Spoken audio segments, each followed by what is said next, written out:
Hey, this is Matty Tripp at mixandmastermysong.com.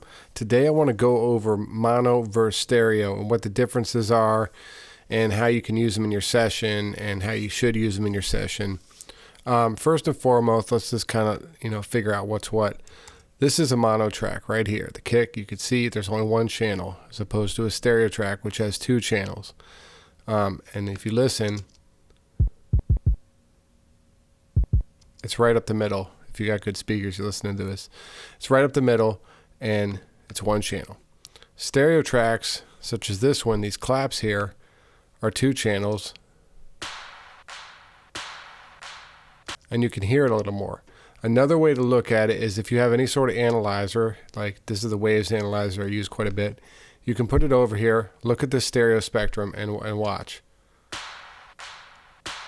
Now you see it's got stereo information.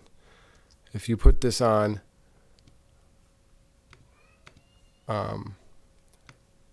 say this distorted 808, which I'm pretty sure is mono, just started working on this mix. You'll notice it's right up the middle. So this is a mono track. Now what I do with these tracks is I'll take this and I'll go track, split into mono, and get rid of the stereo in one side, put this back in the middle, and now it's a mono track. Because all these stereo tracks that are actually mono are just two mono tracks panned left and right, which still equal mono. Okay? So now you're cutting down on your processing power, and it makes it a lot easier to pan your tracks left and right, although kicks I usually leave right up the middle. Same thing with vocal tracks. These are vocal tracks, and they're mono. That's how you record them.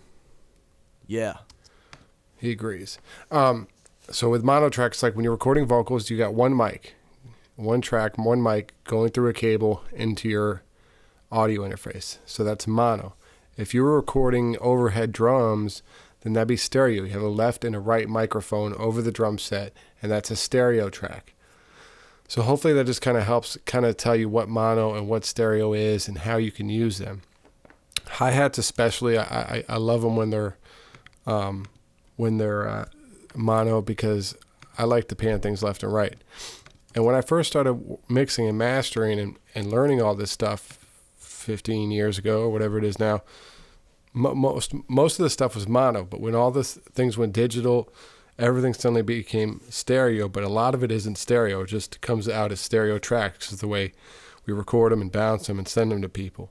So this might help with, bringing your processing power and really finding out what's mono, and also helping you kind of build the stereo spectrum when you're mixing as well.